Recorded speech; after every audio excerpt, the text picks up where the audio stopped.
নমস্কার বন্ধুরা, welcome to Sonali recipe.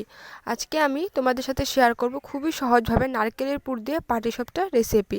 ভিডিওটি সম্পূর্ণ দেখার জন্য অনুরোধ রইল এবং আমার চ্যানেল নতুন হয়ে থাকলে সাবস্ক্রাইব করে দেওয়ার জন্য অনুরোধ রইল। রেসিপিটি তাহলে শুরু করি। প্রথমে আমি নিয়ে নিয়েছি 1 কাপ চালের গুঁড়ো এবং হাফ কাপ ময়দা আর হাফ কাপ সুজি এবং সামান্য লবণ দিয়ে দেব এবং হাফ কাপ চিনি দিয়ে দিলাম। দিয়ে শুকনো উপকরণগুলোকে ভালো করে প্রথমে মিক্স করে নেব।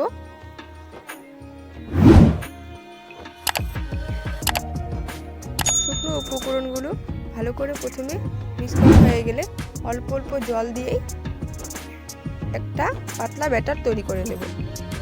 একবারে পাতলা না, ব্যাটারটা আমি রেডি করছি, তোমরা ভালো করে দেখো, তাহলে বুঝতে পারবে কতটুকু আমরা পাতলা ব্যাটারটা তৈরি করছি। দেখো ভালো করে ব্যাটারটা তৈরি হয়ে গেল।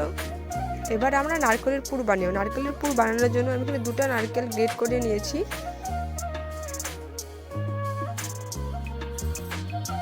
এবং 2 কাপ গুড় দিয়ে দিয়েছি। গুড়ের পরিমাণটা তোমরা কম বেশি করতে পারো যতটা মিষ্টি রাখতে চাও। তারপর ভালো করে মিক্স করে নেব লো টু মিডিয়াম ফ্লেমে।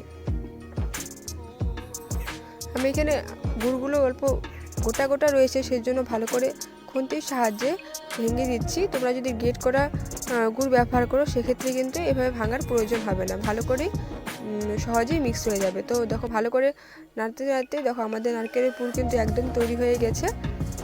এবার 30 মিনিট পর আমরা 30 মিনিট রেখে দিয়েছিলাম রেস্টে, যাতে সুজি এবং চালেগুলো ভালো করে ফুলে যায়, একদম মিশ্রণটা ভালো করে মিশে যায়। 30 মিনিট পর ভালো করে আবারও মিশিয়ে নিয়ে ভালো করে, তো এবার আমরা পাটিসাপটাটি রেডি করব।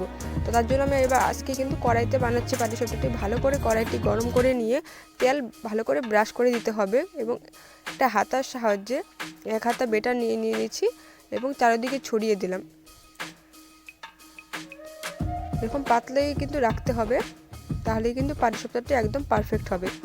তো 30 সেকেন্ডের মতন কিন্তু আমরা হতে দিয়েছিলাম। তো 30 সেকেন্ড পর নারকেলের পুরটা দিয়ে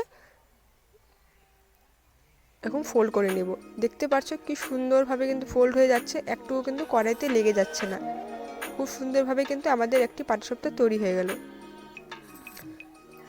কোনো রকমভাবে ভেঙেও যায়নি এবং কড়াইতে লেগেও যায়নি। তো আমাদের পাটিসাপটা তৈরি হয়ে গেল। এইভাবেই আমি আরেকটি পাটিসাপটা তৈরি করে নেব। তো প্রথমে মনে রাখবে কড়াইটি ভালো করে গরম করতে নেবে এবং ভালো করে তেল ব্রাশ করে নেবে। সাদা তেল ব্রাশ করে নিয়েছি এবং একটি হাতার সাহায্যে ব্যাটারটি ছড়িয়ে দেব। তোমরা কিন্তু কড়াইয়ের পরিবর্তে তাওয়াতেও বানাতে পারো, আমি আজকে কড়াইতে বানিয়ে দেখালাম। এভাবে ভালো করে ছড়িয়ে দেওয়ার পর নারকেলের পুরটাও দিয়ে দেব। দেখতে পাচ্ছ এই পাটিসাপটাতে কিন্তু কড়াইতে লেগে যায়নি।